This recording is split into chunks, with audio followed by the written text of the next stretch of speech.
in this tutorial, we are going to learn how to use the text tool and warp it to make it look the way we want it to look.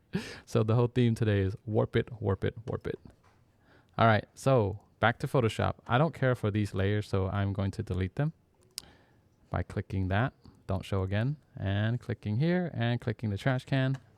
And then what I'm going to do is I'm going to create a text layer. Click out here. I'm going to put smile. All right, and I'm going to make this text, let's say blue, okay? And then I'm going to resize this shape of this text to be bigger, and I'm gonna make it match the mouth like this, okay?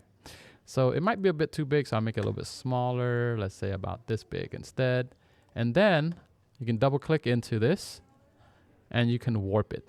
Look, there's a warp tool right there, okay? And then you can just choose the style to warp. Click this. I'll click arch. You can play around with all the other styles. I just choose that one. Play around with the parameter. Let's say I want to make it smile like that. Okay. And then I'm going to click and drag this into my mouth like that.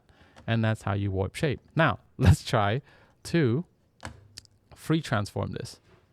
Go to Edit, Free Transform.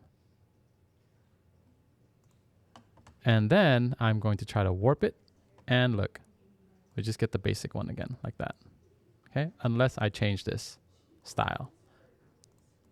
Check mark it, double click into it, try it again, warp, and then mess around with the distortion and so on and so forth. Okay, so yeah, just play around with these and then kind of get a feel for all these different types of warping text. That's the end of the tutorial. All right. Hopefully you have something fun to share with me.